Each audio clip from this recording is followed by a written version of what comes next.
it's just like, oh. I mean, one day originally I had two cabins.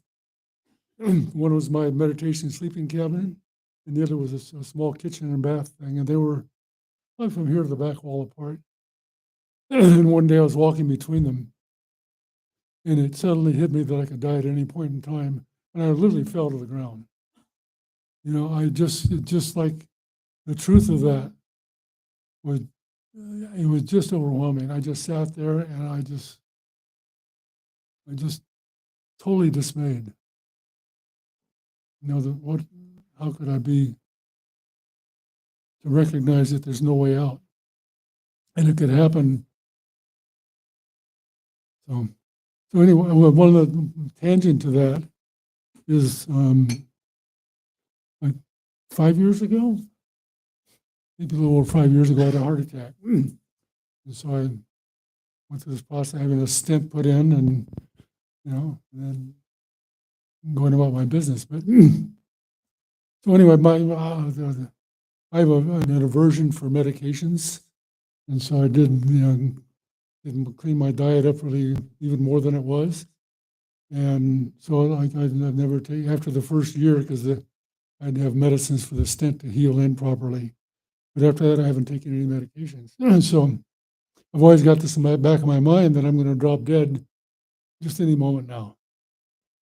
And then I've never quite figured out what it is, but this left pectoral muscle, is that what this muscle right here is?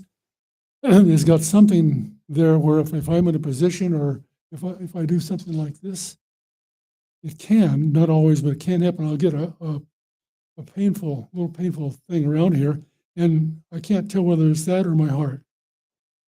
And then he said, from meditation so much, sometimes from the concentration, the energy goes into the channels, or they're trying to untwist themselves. And like Lama said, that can also feel like a heart attack. So I've got these three things going on, and all of them, I mean, I have three, but two of them always point to the fact my heart's crapping out right now and I'm dying. And this happens almost every day, And I was telling Lama Zopa Rinpoche about this, when we were in Bailakupi a couple of 6 weeks ago or something. And we both just started laughing. I mean, it's an incredible blessing, this morning I got up and I had quite sharp right here, and I'm thinking, I'm dying, I mean, really, it comes up like that. And it's so incredibly wonderful to sit and do your prayers as if this is the last time you're going to do them. So the sincerity, that comes from this awareness that death could happen at any point in time. So when you do something, you're really focused on it. There's a sincerity that's usually not there. Sometimes, quite often, those of us who do daily practice, it's just like by rote. We get up and what we're supposed to do, we do this every morning, and we get through it, and then what's for breakfast? But this is, it's an incredible blessing. Anyway, I just like that. So this awareness is really, really helpful. And so that just the whole thing of the Lam Rim and everything, it's you see, come to understand this, the incredible value that it has if you can understand it, and the benefit it brings, and the result that it can bring. That in itself, we're going to get to in a minute, how precious this opportunity is, and how tenuous the length of it is. Like we don't know when we're going to die. We can't know. And so it really keeps like a sense of urgency in our practice. Like, this is, it's urgent. There's no time to go do something else.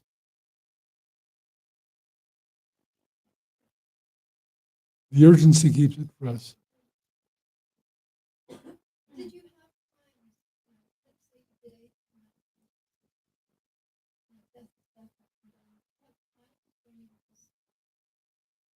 Well, no, that's the point. When that that was my beginning, first solitary retreat.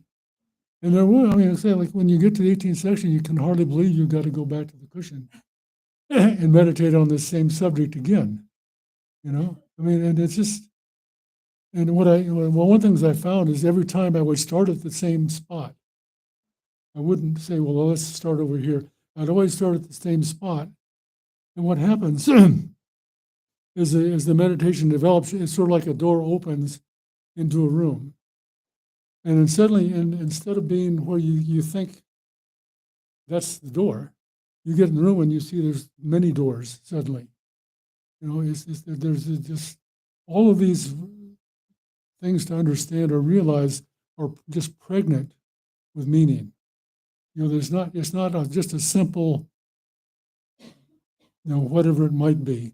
It's just all the other aspects of the Lam Rim, almost, I won't say without exception, get pulled into each small realization. You can sort of, the longer you go, you sort of see how it sort of all comes together like this. I don't know.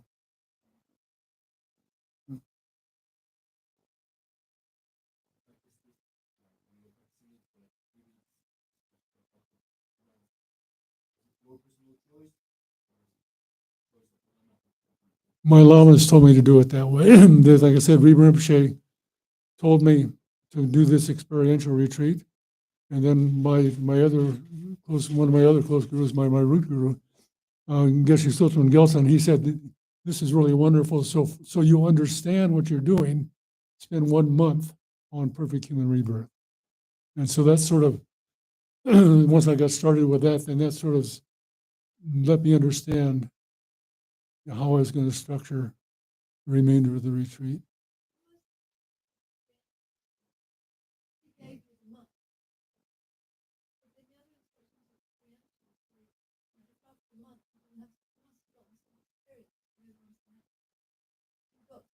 There's something, I mean, you get something for sure. I mean, just, something comes and sometimes it's just a little, and other times it's just a wow.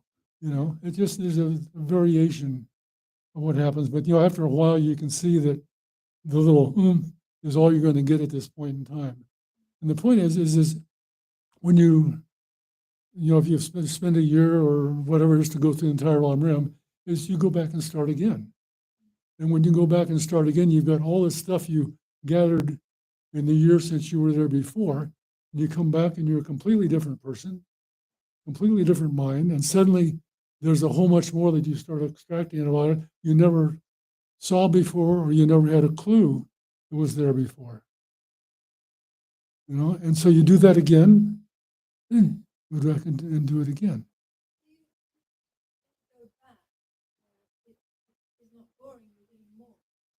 Yeah, I think, yeah.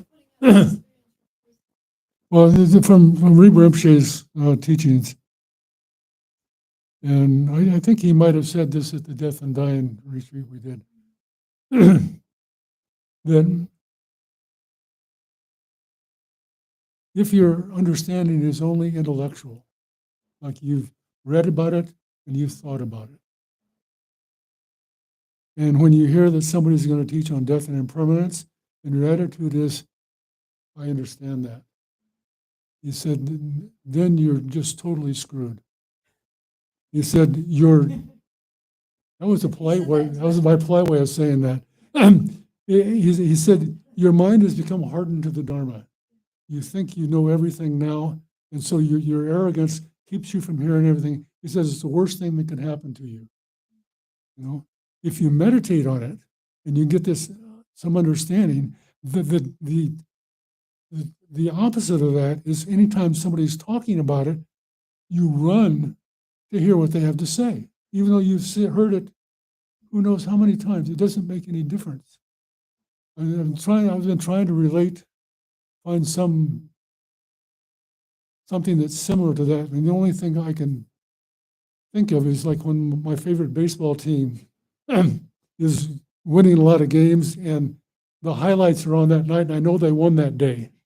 So I'm really eager to see that because it freshens up my, my appreciation or whatever like that. But it's like when someone's going to talk about some Lama topic, if you've really meditated on it and gotten something out of it, and even though it's the same thing, because it's a different person, there's something that comes with the presentation that helps. It doesn't give you something new. It just sort of enriches what you already understand. And so there's not boredom.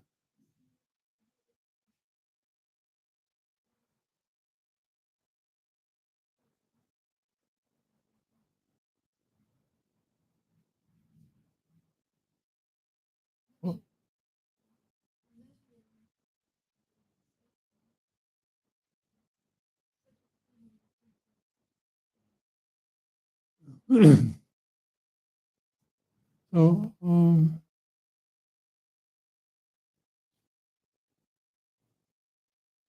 so when I was 24 and 25 years ago, which is now a long time ago, I had my two best friends died. One died of cancer, and I was with him up till the day before he died.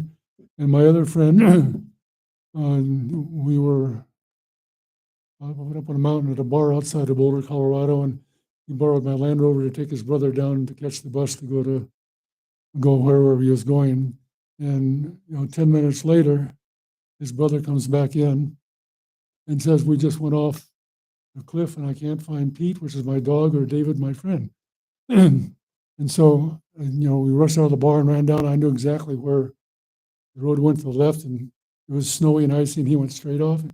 And I just went straight. It was one of these big, like a boulder field going down the hill where the really huge boulders. And anyway, I went straight down the hill, and I came right to David's body. He was on top of this rock. And so I had an opportunity to sit there for probably at least an hour before the mountain rescue people came to come and undo things. So I had this time to sit there and contemplate, what it was what this experience was. And then, and then a few months later, my aunt, who I was very close to, committed suicide. And I had this 2-year period where death was very real. I was getting all this experience of this. And I was raised as a Methodist, but my understanding of my Methodist practice or religion didn't provide any answers for me. So I started looking about, and I looked at I didn't come across Buddhism, but I looked at all these other things, and they didn't, for me, and this is not to speak, against any other belief system, but the idea of having an outside creator just did not make any sense to my mind. It was just like, I'm sorry, I can't believe somebody's designed it this way. It's not fair. So I started looking around, and then it was like 3 years later, my other close friend, best friend, was getting married, and his sister and her husband came to the wedding, and they came from Nepal. He was a high altitude physician on one of the Mount Everest climbs and like this. And actually, they're the ones that took Corona and Connie and Scott here the first time. Anyway, I went back to the hotel room with another David and for something, and there was a tanka on the wall there, and I said, "What's that?" And he says, "That's the tanka." And I said, "What's that?" And he says, "That's Buddha Amitabha." And I said, "What's that?" And he said, because I had this incredible attraction to it.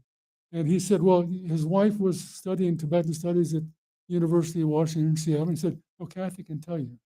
So this is 1973, summer 73. And we went to Boulder and spent, it seems like forever, but we went to all the bookstores and we found 2 books on Buddhism at that time. But fortunately, one was Shanti book on the 3 jewels. And as soon as I read that, I knew that I'd found, what I'd been looking for. And so that was sort of like the beginning. And then,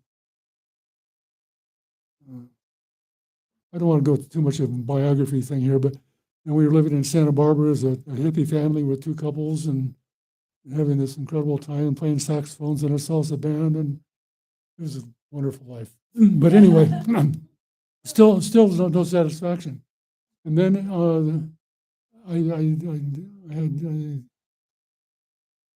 don't want to spend much time on this. Anyway, one thing led to another, and in December of '76, what was the beginning of Vajrapāṇi, it was a household in Santa Barbara, California.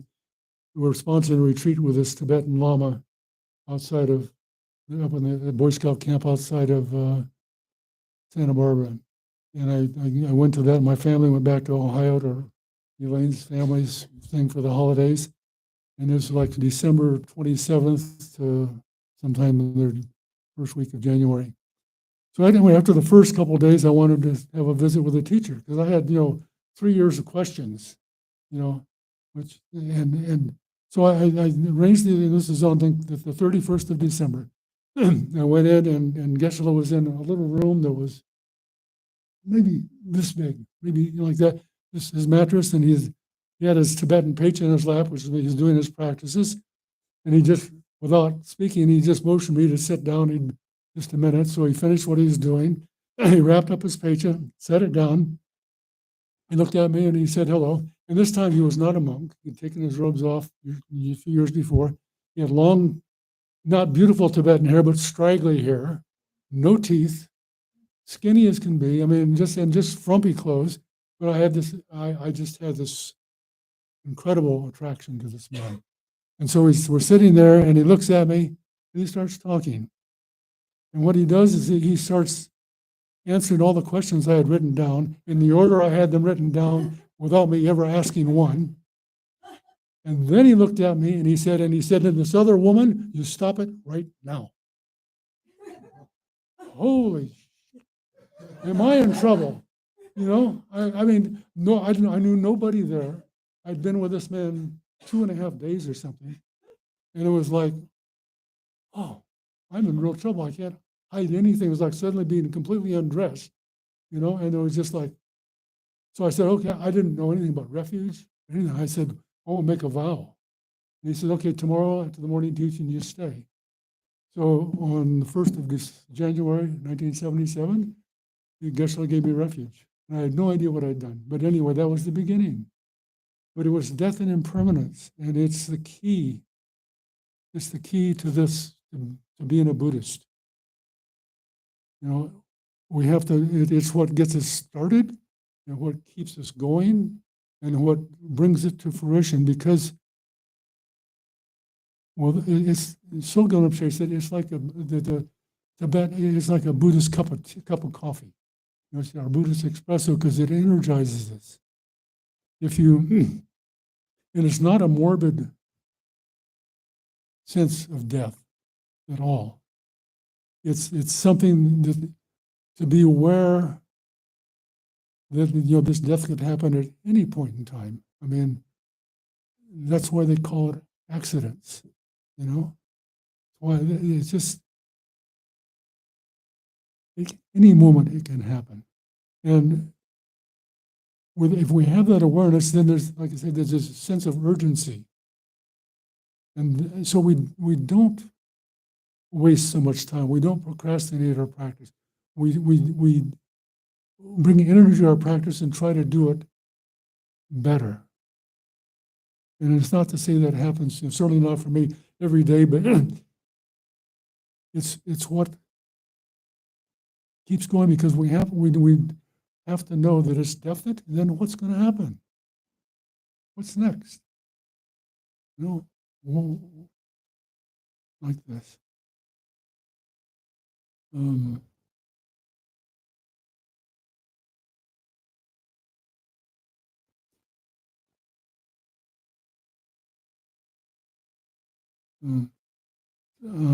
else? I've had the incredibly good fortune to be very close to Lama Yeshe over the years, and I was actually I was the director at Vajrapani during the time of Lama Yeshe's passing, and he was in Santa Cruz, but Vajrapani at that time, and so I was running the household and with him up to the last couple of days. And then with Geshe Gyeltsen, when he passed away, I was his companion and attendant for the last month. And anyway, I've had some incredible experiences, and other friends I've been with when they've died, and it's just really an incredible experience, to see the difference between one, how someone who's a practitioner passes, and someone who is not a practitioner who passes, and someone who's a basically enlightened being passes. The difference is incredible. And so the understanding we can get from this Lam Rim, these stages of the path, is so helpful, because that's it's like dying is like the highlight of our lives. It's a culmination of everything we've been experiencing, and if it comes together at that moment. And how did we do?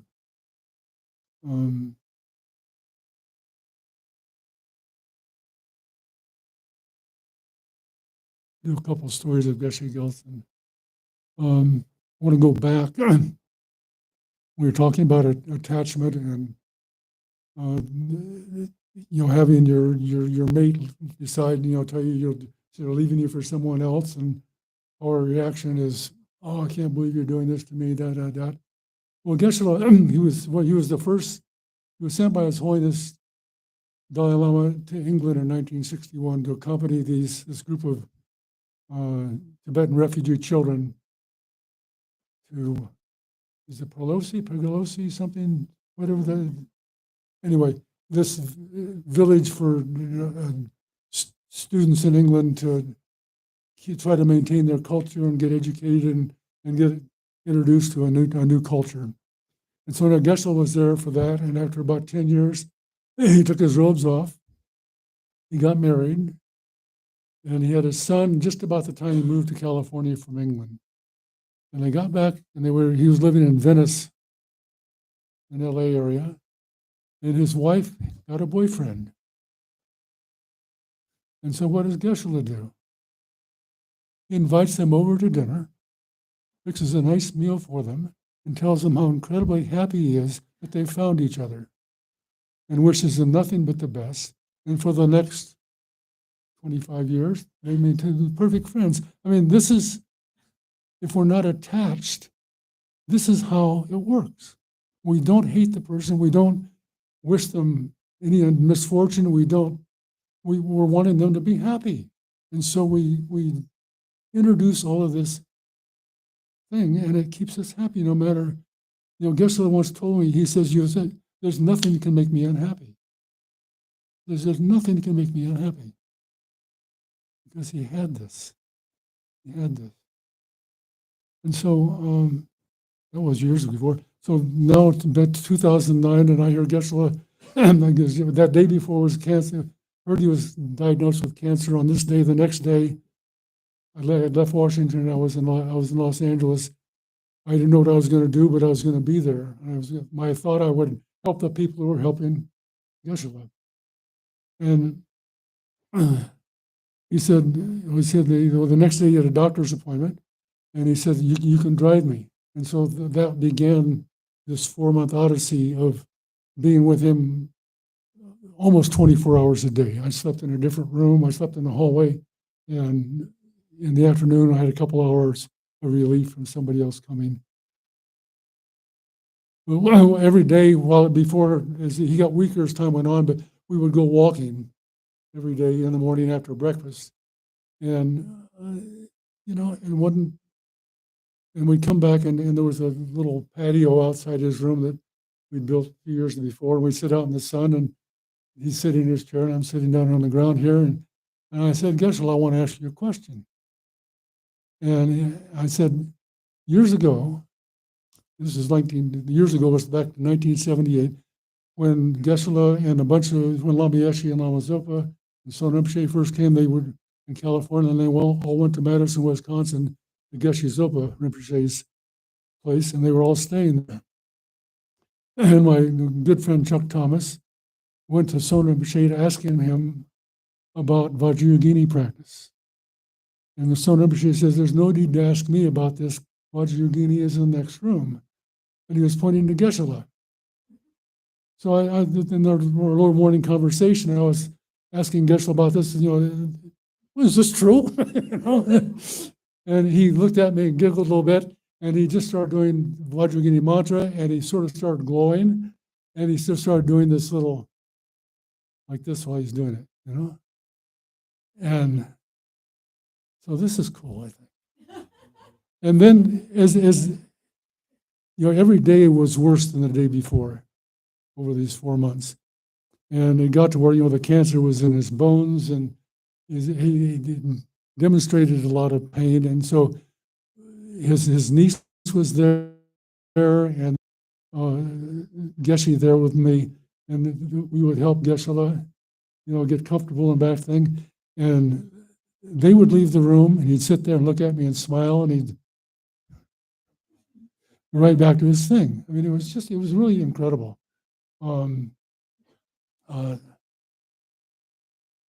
Yeah.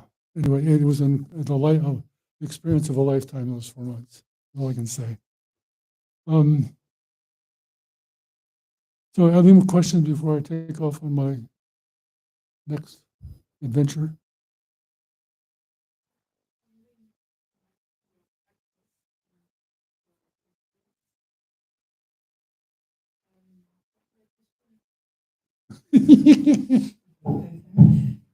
Yeah, I had a question about your practice when you are in retreat. It's about discipline and self-discipline. How do you keep self-discipline if you're alone, working on those topics, getting up alone, meals, going to bed, every day? Okay. Yeah. Well, I don't know how to say it other than this.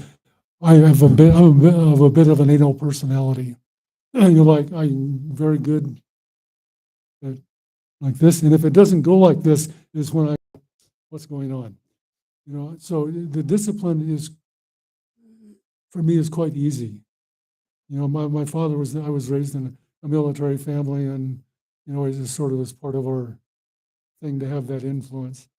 And plus, I always, from the time I was like 9 years old, I always had some kind of job, so I had this discipline from that.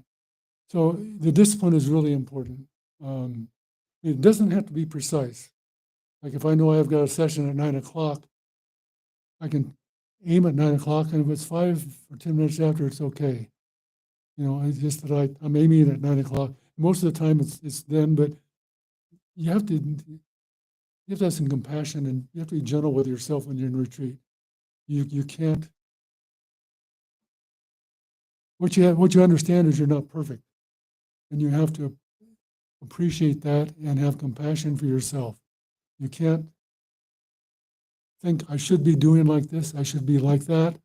I've read about you read about some of these Geshe Lama Kunchog. Well, I shouldn't be sleeping, or I shouldn't be eating. You can't do that. We're each of us are an individual, and we have our own style. And we think about Geshe Lama Kunchog was in one of Milarepa's caves for like 12 years, and then under a cedar tree for 2 years, and then another cave and I couldn't do that. There's no question. I couldn't be like Milarepa. I'm a Western guy, and so I used to have 2 cabins, and in 2015 we had this wildfire come through, and my kitchen and bathhouse burnt down, and in the next. I left for 6 months because winter was there. When I got back, the money had come together, and I built the kitchen and bath and storage room onto the sleeping room, so I just had one building. But I have my sleeping meditation room is 13 feet. What's that? 4 meters inside? No, yeah, 4 meters inside square, and I have a bed, a door, my small altar, a meditation seat, a bookcase. A chair here, easy chair, comfortable chair to sit regular, and a wardrobe and a door. I mean, it's just, huh? 6 feet and a little bit. But I can do prostrations. But I can do prostrations like this. Sort of like that. And then I have a kitchen, and it's not, it's about the same size, not quite as big this way, but there's a counter with a sink and a stove here, and then the doorway in the meditation room, and then I've got a bookcase and a cabinet, and then I have a big desk that I eat at, and my computer's on, and I have a book holder there, and then there's a bathroom with a shower, and very comfortable bathroom, and then I've got a big pantry, and my refrigerator's in there because I can close the door, and with the anticipation if I could hear anything, I would hear the refrigerator, so the refrigerator's behind the door. And so it's like, it's very comfortable, you know, it's not, there's no discomfort at all. I mean, I'm, you know, in Tenzin and Tarchin, all I have to do is tell them I need something, and they do it. They shop for me. They have, you know, credit card for my bank account, so they can shop and just bring, you know, it's so easy. And Lama Zopa Rinpoche completely supports everything I'm doing. I don't ever see a bill for anything. You know, I can pay for my food and stuff, but, you know, Rinpoche just completely takes care of me there. And it's unbelievable. I mean, I just can't, it's just, I want to cry. So anyway, our style, like Lama Yeshe would say, he said, our style we should be comfortable. I mean, the last thing we want to, I mean, doing retreat, especially in the beginning, until you really get wired into it, can be difficult because you're changing and giving up all the things that you've been doing to distract yourself. And suddenly now, in theory, there's not so much distraction, and you're all the garbage starts coming up. You know, like, I did this, I did that, I can't believe that, I should call this person, you know, all these things come up. And the longer this I'm speaking, when I say you, I'm saying, well, the longer I'm in solitude, the more deeply you get. And the things that, you know, that I haven't thought about for 30 years. I hasn't even, and suddenly it's like, so vivid and real, and it's like, I can't believe I did that. I can't believe, you know, it's just like all this behavior, cherishing behavior, just keeps arriving. And after some time, that diminishes because you've sort of, not completely, but sort of exhausted, you know, the memorable history. Like this. Anyway, it's I get a schedule. In fact, you know, when I'm here, I'm basically doing the same schedule here that I do at home. You know, the thing that's nice here is that they bring in my meals, and I don't have any maintenance. Because at home I have to cook, and I have, you know, chores I have to do. So here I don't have anything to do except take care of my practices, and it's very nice.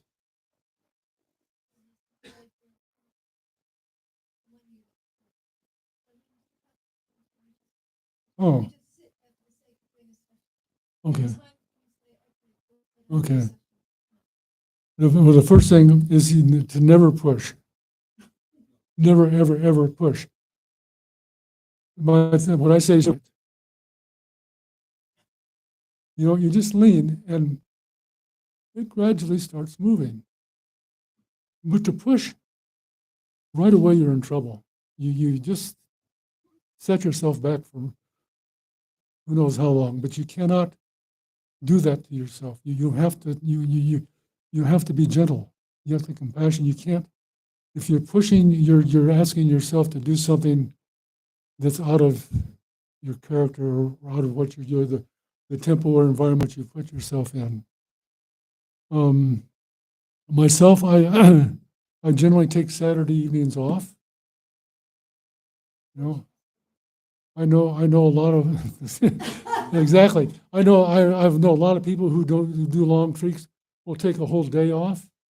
But for me, it's just been Saturday nights. I'll just sort of compress my Saturday afternoon stuff together and just sort of to get through it. I'm not, when I'm just taking care of my commitments and get done. And then Saturday night, I've got I've got my drawers, my DVDs in it. And like Sarah said, I'm very fond of Humphrey Bogart. And, I've watched Casablanca, I'm sure more times than the man who edited it did.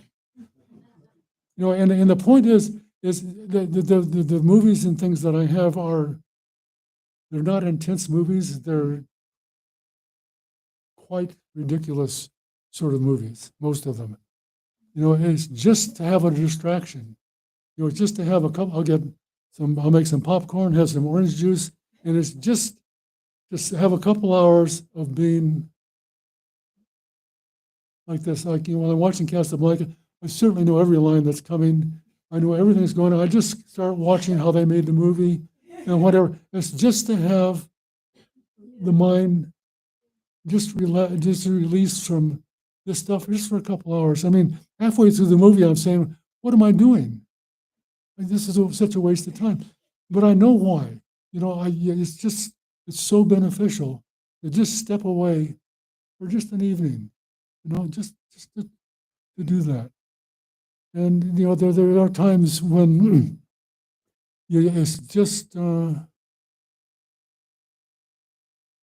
me see. I'm going to find my glasses. I have a friend, John McKay, who's I've known for 45 years or something. Anyway, he's actually sponsoring this trip for me, my stay at Kopan, and he's arriving at my cabin in weekend after this to do 2 or 3 months of retreat. So Johnny sent me an email asking for advice. And I wrote this letter to him, and I thought maybe something might be helpful.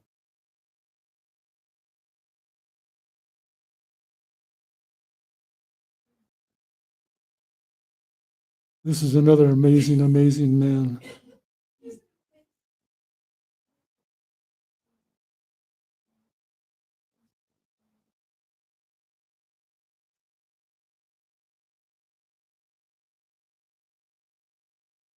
Okay. So I'm just going to read this to you because it sort of talks about how I. Anyway, John asked me for just some advice about how I was doing Lam retreat, so he could at least have that information. That here are some ideas about doing a Lam retreat that I have come across. I have a map of what you're going to meditate on, most especially the session you're about to begin. This keeps one focused on the topic at hand and hopefully prevents going off on a tangent to other topics, however worthwhile they might be. One doesn't have to accomplish what the map design is. Quite often one will get absorbed into analyzing a particular point on that map and not finish what we thought we were going to do in that session. It is much more important that the quality of our investigation be thorough rather than to speed through to cover as much ground as possible. Each step of the Lam Rim provides the foundation for the one that follows, so the more we realize of step 1 makes our coming realization of step 2 more meaningful. The example is the more complete our realization of perfect human rebirth, the greater the sense of urgency we will get when meditating on death and impermanence.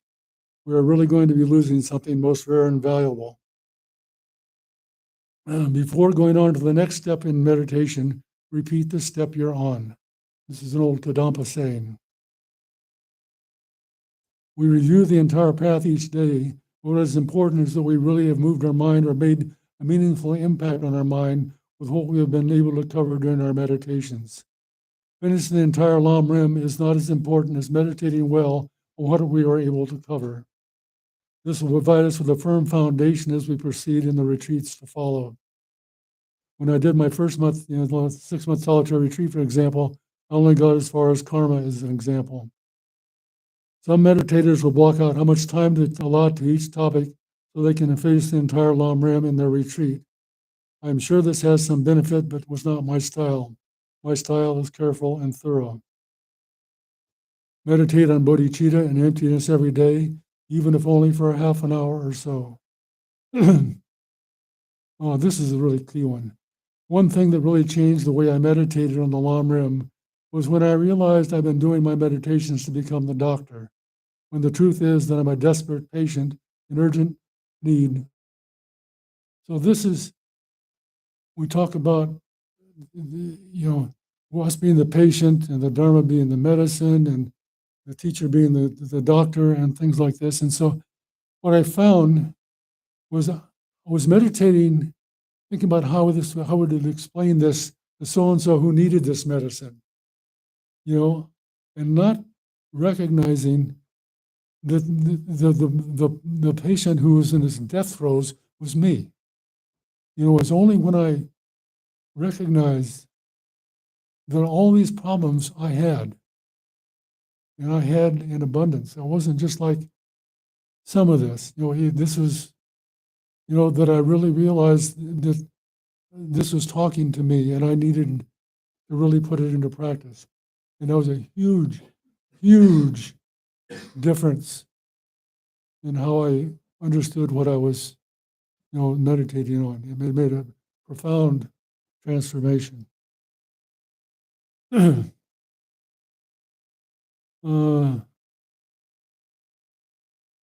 have no expectations. Someone's once said, if you do it, it's highly likely you will be disappointed on the last day. There was did you know? You didn't know. There's a woman, her name was Susie Albright, and she was one of Lama Yeshe's first students at Kopan, and he said, this is very nice, but your guru is the Karmapa, and sent her to him, and he gave her refuge, and she ended up in New York State. That his center was the Karma Chakra, something, in 1977, I think. And she became ordained. Her name was Karma Wangmo, and she began a 12-year retreat where she never saw anybody except her teacher. She didn't. Every now and then she would see the hand of the person who brought her meals. She didn't have any news. Nothing. 12 years meditation. This, I can only wish I could do that. So anyway, I've been able to read some things about her, and one of her quotations that's in my little book here. It says, "No matter how poorly I am doing it, just keep doing it. There will be rewards. Changes will come." And then Rinpoche Rinpoche's advice to retreaters was always the same. And this was at Vajrapani, people retreat, and also at Lanakama abiding to all these long retreaters. And that advice was relax. No pushing.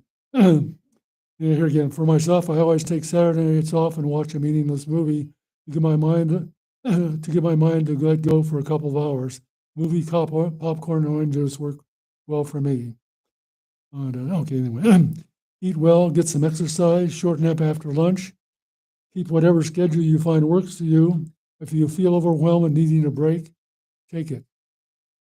Every night you will find you've come to understand something you didn't before the day's meditations. Sometimes something very small, but nevertheless a new realization. A cause of rejoicing every day. Lam Rim retreats are great. Happiness. And I close with this quotation from Marpa. He said, in the wilderness cave, you have an open market where you can barter samsara for nirvana.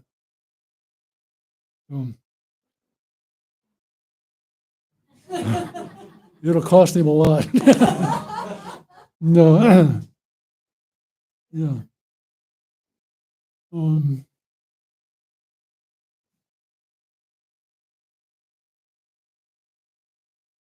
Okay.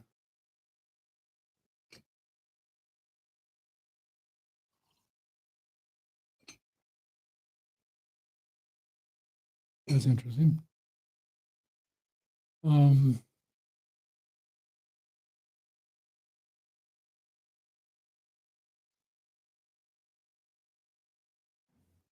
So, actually, I want to go back one thing to make sure I'm clear that when I say that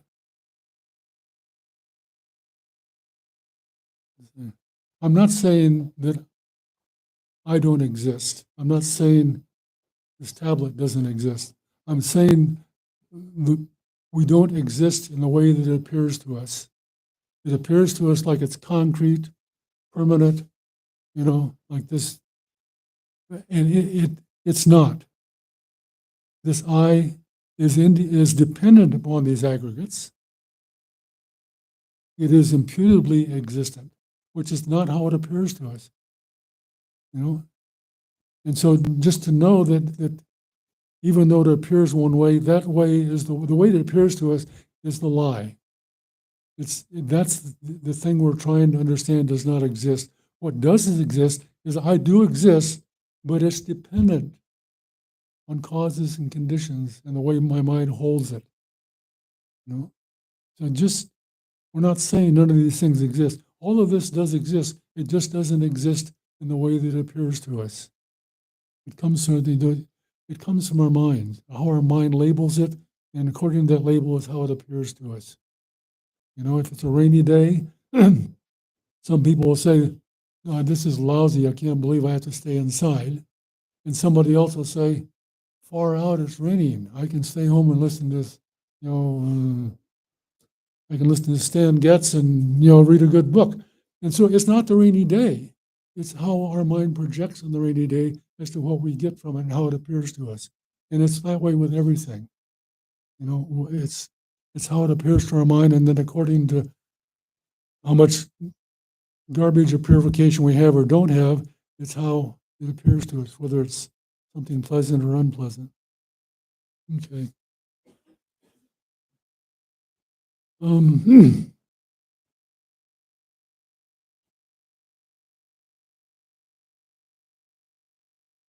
So what the other thing I wanted to talk about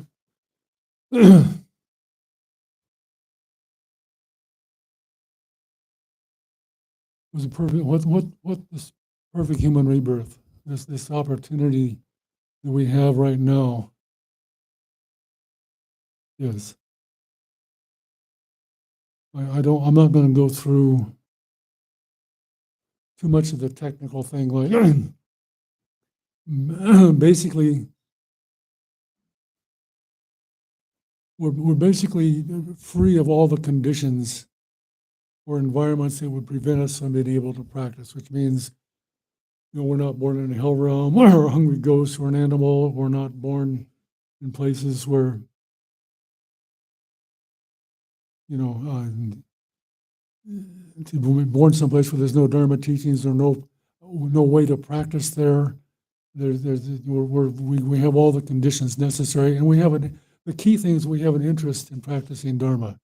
You can have everything that's perfect, and just have no interest. I know so many people like this, or their interest because they haven't, back to this morning, they don't understand this dire predicament we're in, this incredible situation we don't recognize as being unsatisfactory, that we don't take advantage of this situation we have.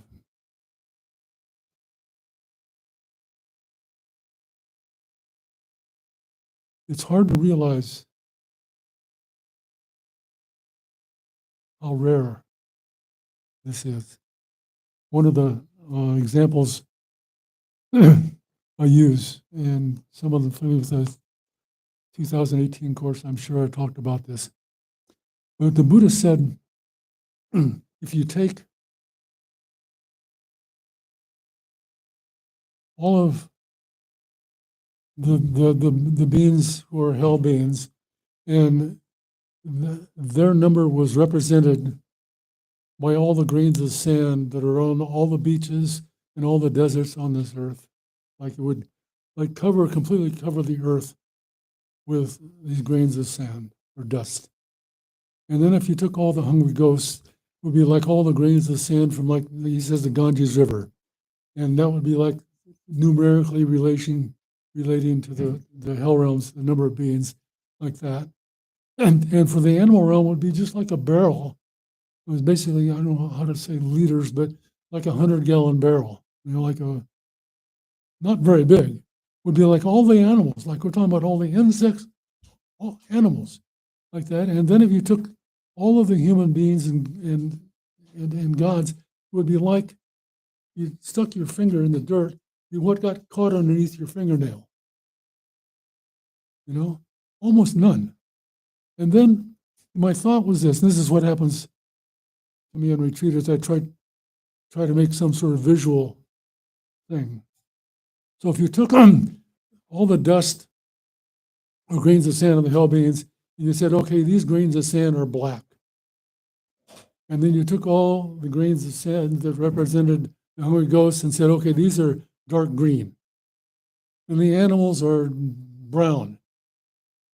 Okay? And these human beings are fluorescent pink. And you mixed them all together. How long would it take you to find a fluorescent pink grain of sand? Question is, would you ever? Would you ever? And Deja Rinpoche, this incredible Sakya Lama, said something to the effect, that once you fall into the lower realms, for all intents and purposes, the human being is so rare that you will never see it again. It's so difficult. Once you fall into the lower realms, your activities are always negative. You have no chance to create virtue. And so the opportunity to get out is so unbelievably rare. It's only when beings like Lama Zopa Rinpoche and these other high lamas are able to dedicate for them that they can offer this merit that gives them an opportunity at some point in time to extract themselves. So we have that one. And then in the Sangata Sutra, Sarvasura asked the Buddha about what is the length of an eon, like this. And the Buddha describes it as basically being a container that's, you can figure like a round container that's like 18 kilometers across, and 54 kilometers around, and 13 kilometers tall. It's filled with sesame seeds. And the original translation said every 100 years you take one sesame seed out. The new translation, unfortunately, says every 1,000 years. So every 1,000 years, you take one sesame seed out. By the time you had removed all of those sesame seeds, an eon still would not have expired. And that's the length of time, like 80 small eons when we have the creation of our world system, the abiding, the destruction, and then there's a 1/4 of it is when there's nothing existing. So it's an incredibly long period of time. It's 59 to the 10th power, as they try to do that numerically. And they say in this period of time, there'll be 1,000 Buddhas. And here again, if you took, here again, this is my retreat mind games. If you said that each of the Buddha's teachings were going to last 10,000 years, which is incredibly optimistic. So you can imagine 10 sesame seeds glued together this big. And if you took 1,000 of those groupings and scattered them in that container, how rare it would be for that to appear. And then on top of that, we have to coincide with finding this fluorescent pink grain of sand. Those two things have to happen together to give us a perfect human rebirth. And that's what we have. We have that. And to not take advantage of it, it's the only thing. Without it, we can't we can't practice Dharma. We can't. There's no practice of Dharma. There's no bodhicitta. There's no liberation. There's no enlightenment. You know, what we have is the rarest thing there can possibly be, and also the most valuable thing.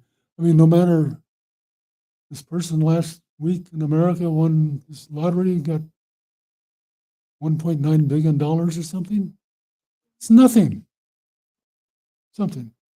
But anyway, regardless, I mean, you can't imagine any amount of wealth that can compare with the value of a perfect human rebirth, because all that wealth can only buy you whatever we have in this material world, and it doesn't last.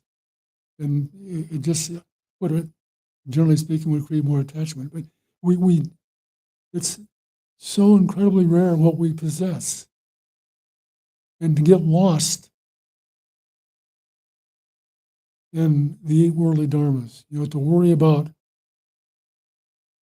praise and criticism or fortune, fame, or good reputation, all these things, if we don't keep death and impermanence in front of us, these things are the things that define our lives.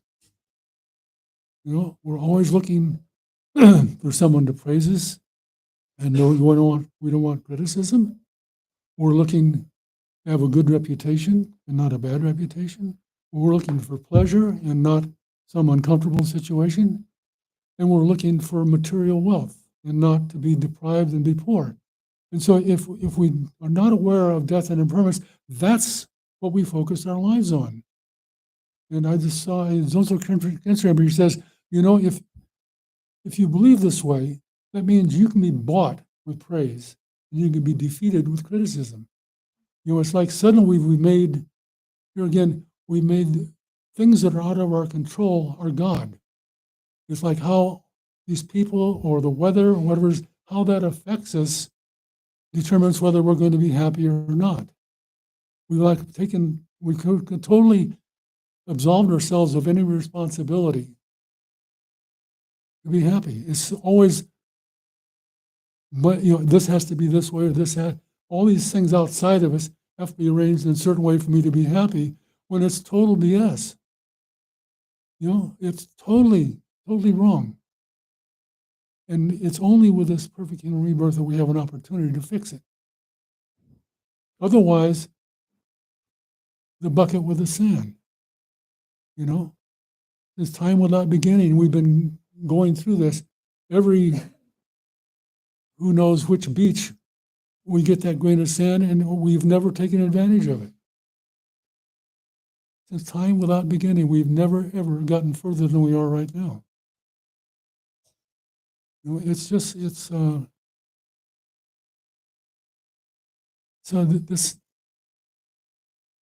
have this opportunity. It's just, there's nothing that compares to the preciousness and the value of having a perfect human rebirth. And then we don't know when we're going to die. We don't know how long we're going to have it. It's not like we can think, well, I'm 30 years old and I certainly have another 45, 50 years I can get to it. But we don't know that. My personal history with my friends who passed away is we don't know. We don't know. And to get absorbed in these 8 worldly dharmas and miss this opportunity, it's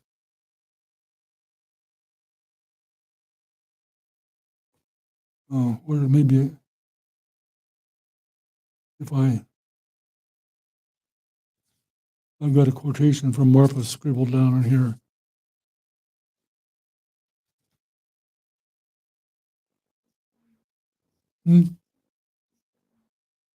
I do.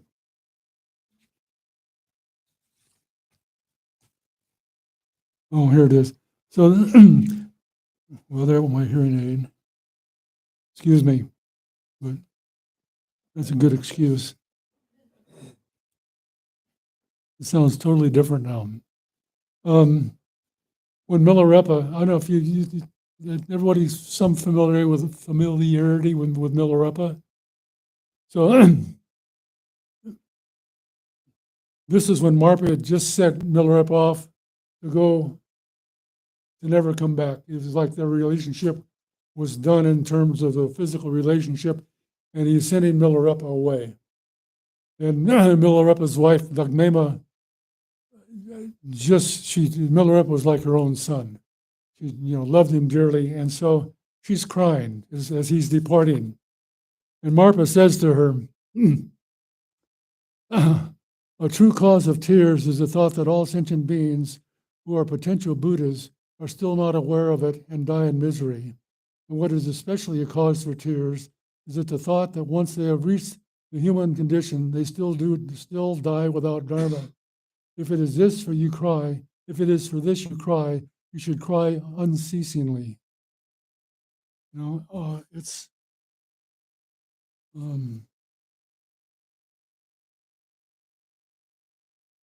yeah.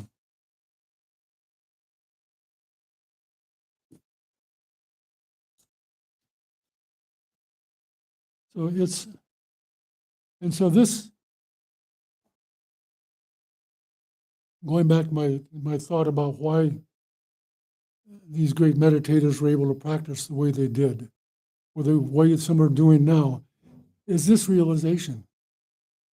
It's this entire Lam Rim. You can see what the goal of bodhicitta and enlightenment is, and you have to recognize the situation you're in, and then how rare the opportunity is to get out, and there's no time to waste. It's urgent.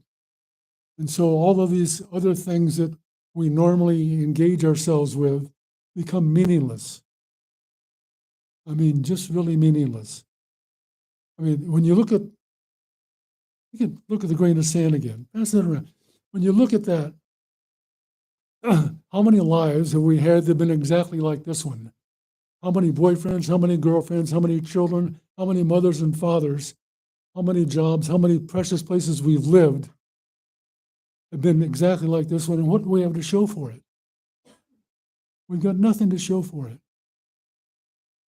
We've got this good fortune that somehow in the past we created the causes and conditions to be here, in this condition with an interest in Dharma. And it's just, all these lives we've had, just time without beginning. It's totally mind-blowing how much has come and gone, but we never used to have these merry-go-rounds where you ever had one where you had the ring there and you drive by and grab the ring? Well, we never got our finger in it, There's there's the story that's often told about a perfect rebirth about the tortoise, the turtle in the ocean. It's a blind turtle. It lives in this vast ocean, and he's in the bottom of the ocean, which represents the lower realms, hell realms, animal realm, hungry ghost realm. And on the top is this golden yolk, like a life preserver, that's floating around on the surface of the ocean. This is the Dharma. And the Dharma moves around. Here in our lifetime, it started in India. It's hardly present in India at all. It's in Southeast Asia. And it's made its way to the Western countries like this. But it's always moving. And like,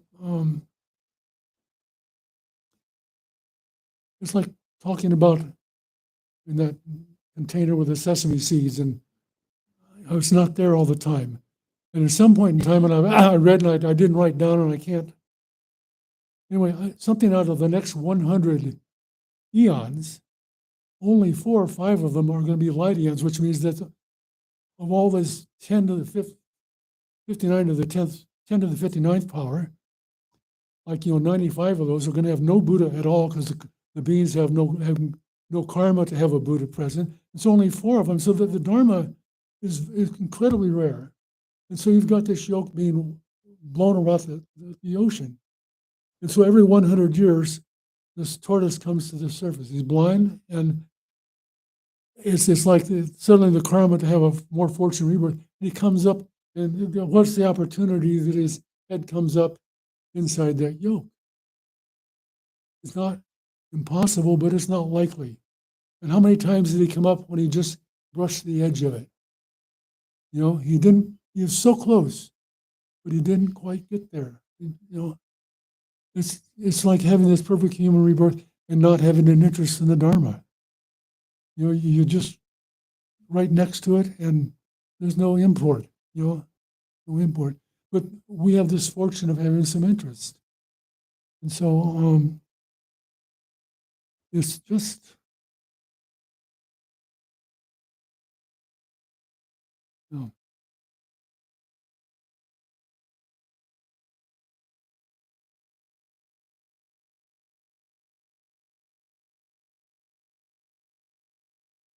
I don't know.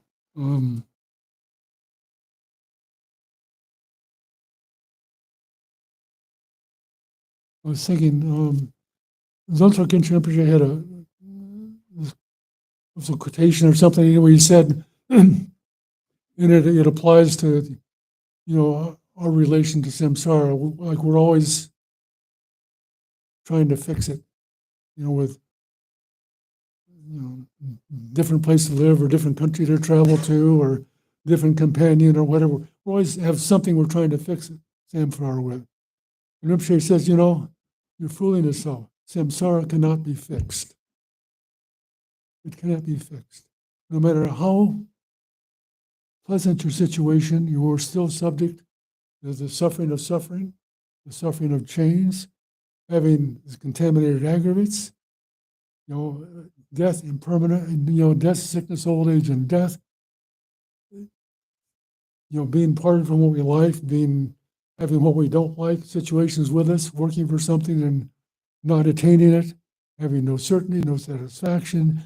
No matter what our situations, no matter how perfectly we arrange our samsara, we're not free from any of these. We're never ever, as long as we're in samsara, which is this mistaken appearance of how we exist and how this phenomena, where we think that it's out there, and when it's actually everything comes from our mind, and we can't be free from samsara until we gain that realization. And the realization doesn't come easy.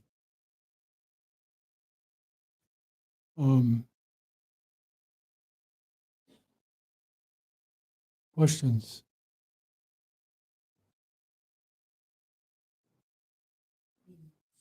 Thank you so much for your insights. So my question is the person who elaborate something on loving kindness meditation? Is it possible to? Loving kindness meditation. Yeah. Did you hear? Oh, you elaborate on the loving kindness meditation.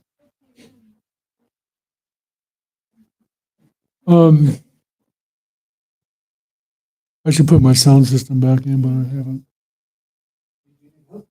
Huh? No, I just need to do it. My brother-in-law gave me these, and they were 10 years old when he gave them to me. And so this process. See, I have these big ears, and these tubes are too short to get.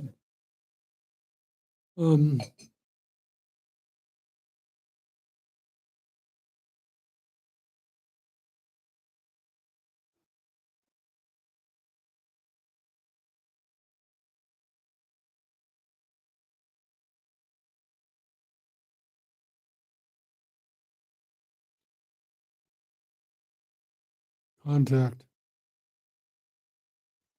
I think we're running.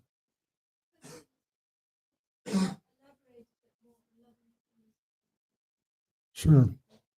I'd love to. That'd be.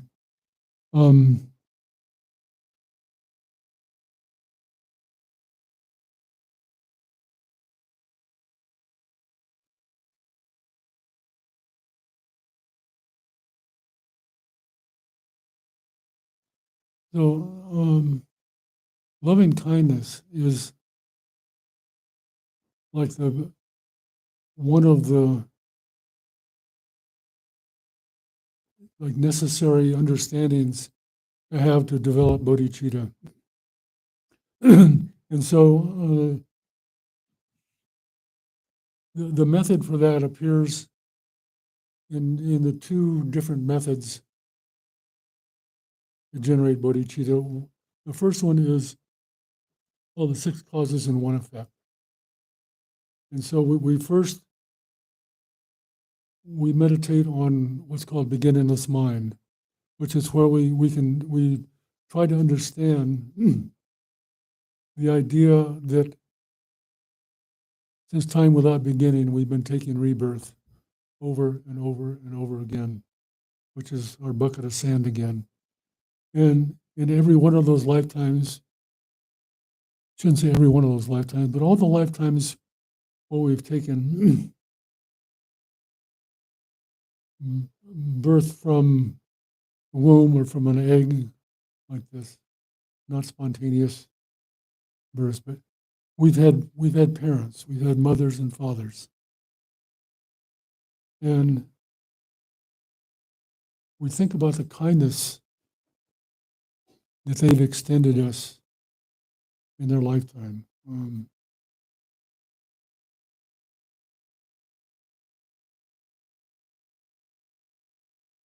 we can take example. I mean, this is sort of meditation. It can take months. So I'm just sort of going to just sort of touch around the edges of it. But we can take examples of the kindness of especially the mothers. This special relationship we have with our mother generally, that animals have. You watch the sacrifice that animals will go through to make sure that their young are fed and protected and brought to adulthood, something like this. And I can't speak for someone else, but from when I speak about my parents, I'm incredibly fortunate to have really loving parents. I never, ever heard my parents have an argument.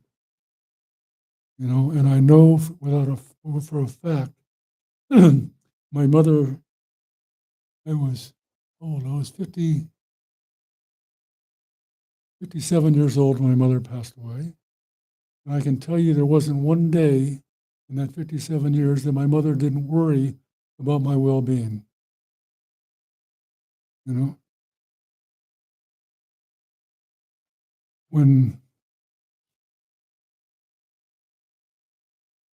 I'm just going to speak of my mother, and you can plug in however.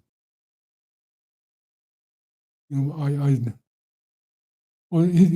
of my retreat time computations is by the time you're 18 years old, your mother has provided you with about 20,000 meals plus snacks.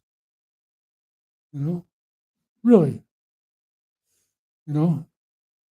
Sarah takes me down for lunch today, and I'm incredibly grateful. One meal.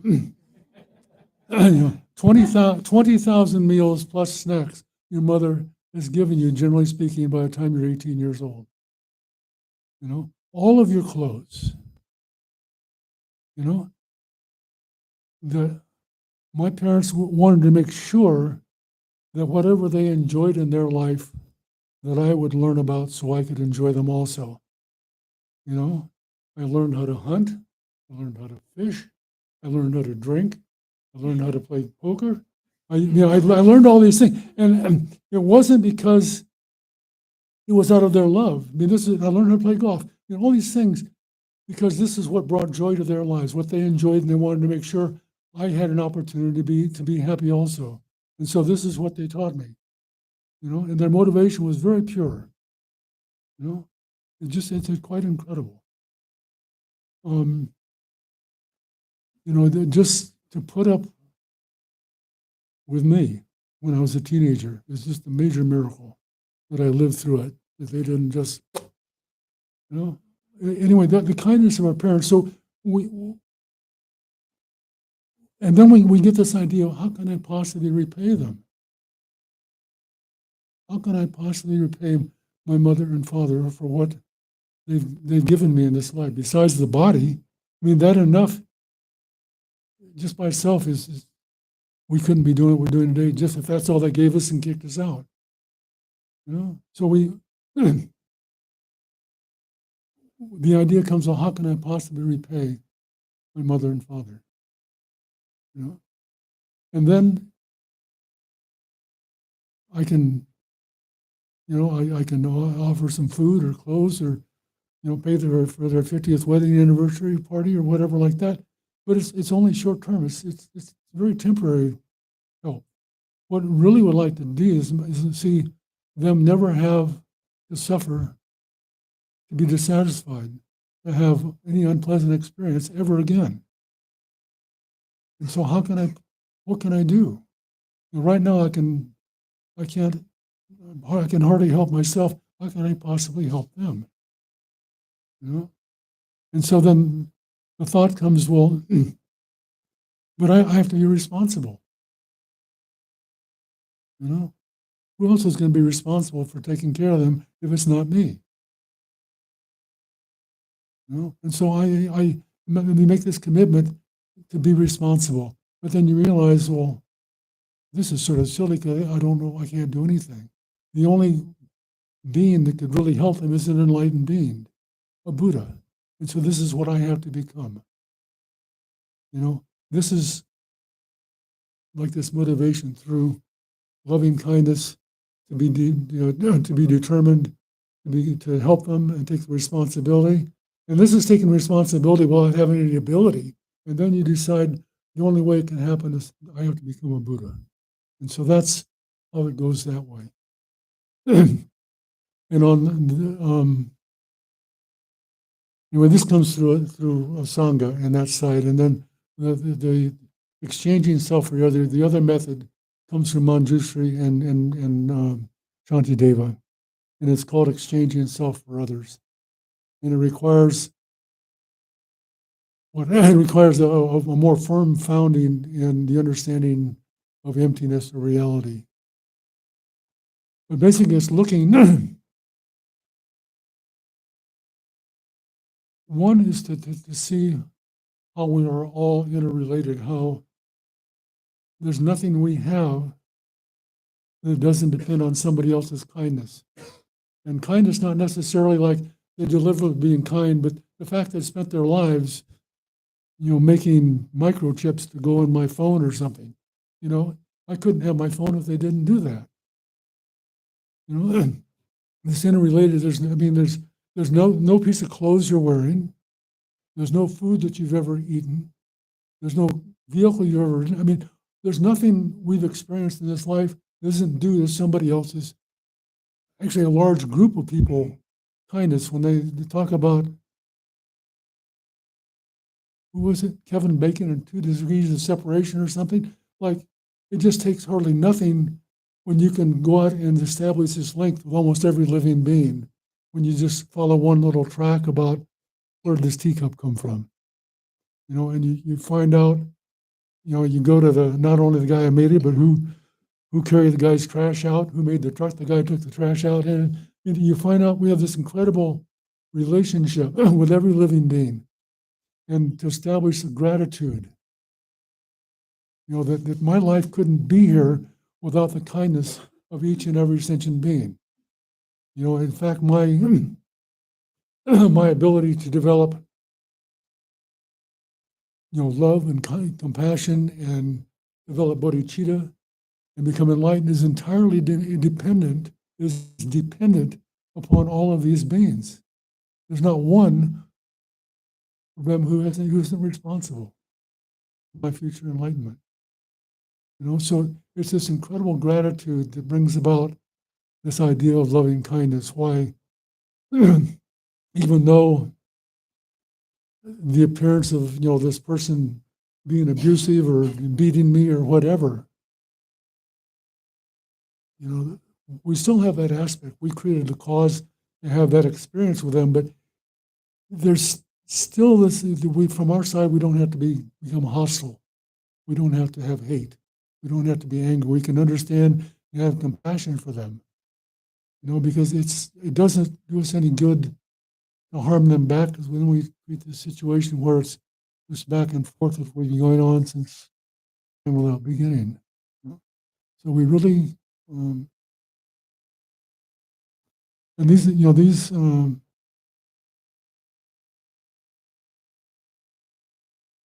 these two sets of meditations are really, really worthwhile to spend a lot of time with. You can do a weekend on it. You can do a week, a month, a year, whatever. You can't exhaust these topics. Both of them are just pregnant with possibilities to understand.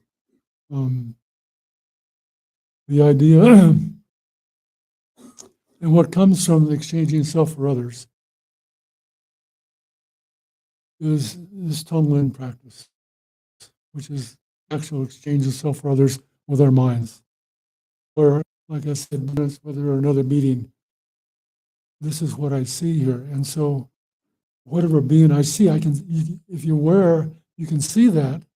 And then whatever you see, if you see them having a problem, this idea, well, I wish I could experience that and they could be free of that. If I'm being happy, I wish they could be as happy as I am right now and be free for whatever problem we have, whatever sickness. When we're dying, the attitude of let their suffering, let their misery, whatever they're experiencing that's unpleasant, let it ripen in this experience I'm having right now, so they never have to experience that now or ever again.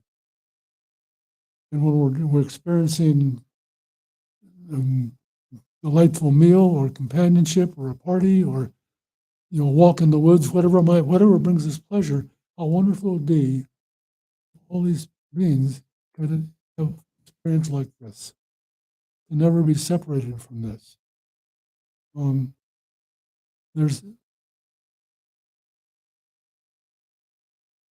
It's like the essence of the Buddhist teachings is the tong-len practice. There's nothing more profound. Geshe Tsultim Gyeltsen, my precious teacher, he was known as the tong-len Geshe. That's all he ever taught. He just, wherever he went, we're doing tong-len,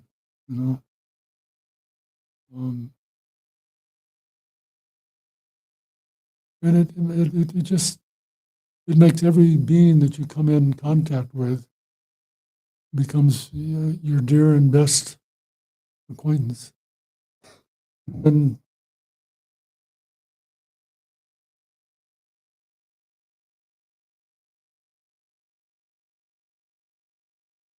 I won't be able to explain because I don't have enough realization, but the idea of me is just a projection. It's a label on this body-mind continuum. This is just, there's not a truly existent Yarphel here.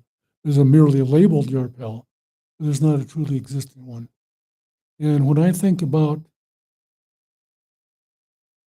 you over there, I'm seeing self and other, But seeing other is dependent on seeing self. If there's not a truly existent self, there's not a truly existent other. Have we gotten that far without confusing myself? And so the idea of exchanging is saying, what's your name? German? To say that German's suffering is less important than mine. How can we say that? There's no difference between us. The suffering is just as bad for me to experience as it is for him, because there's no difference between us. Self and others is just a mental projection. In reality, we're the same. The nature of our minds is exactly the same, clear and empty. And so there's no separation. And so when we're talking about exchanging self for others, it's so profound. There's just so much there.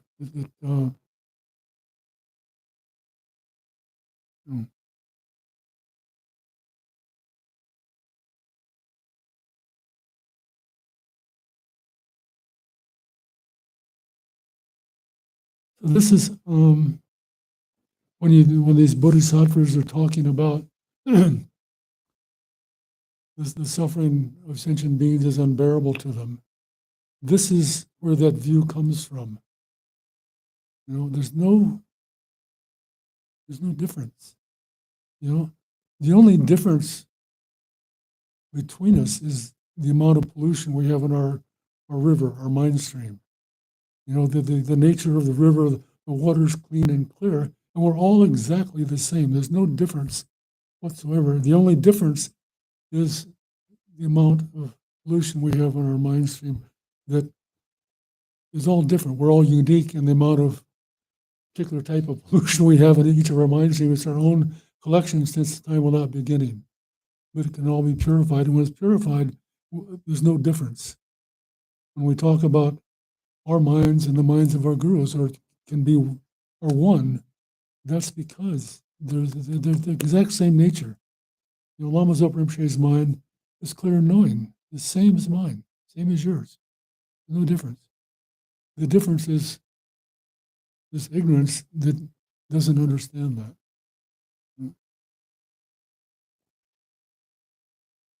Questions?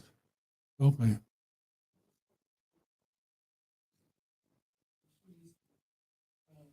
Is there a recommendation from please organization that we can learn more on On which one?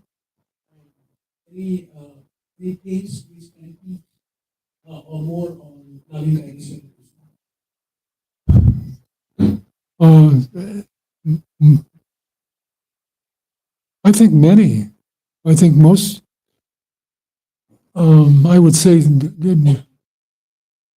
probably specifically any Mahayana center that because that when you say Mahayana, that is this it's based on developing bodhicitta and loving kindness, so it's that way. But it also it is the Theravada centers also the same thing. They just don't have that overriding motivation to become enlightened to benefit others. But I can't speak for other traditions, but as far as for Buddhist traditions, if they're teaching authentic teachings that the Buddha taught, they're all going to cover that. And it's just a question of finding, being aware of when different teachings are going on to be able to attend a specific teaching on that topic. Kopan does these 10-day courses.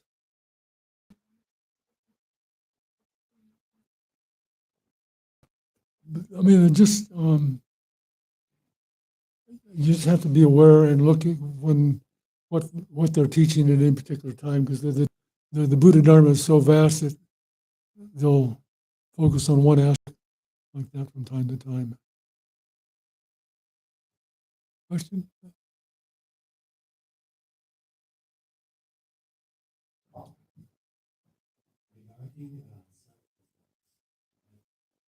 Regarding selflessness.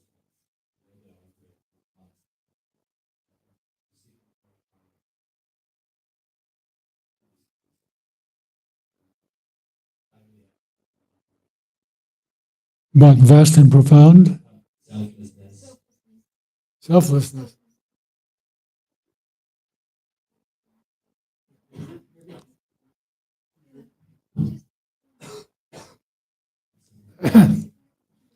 Saved by the bell. Yeah, we'll do.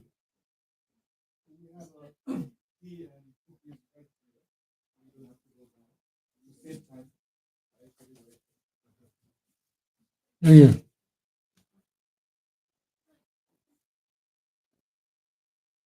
Oh, tea.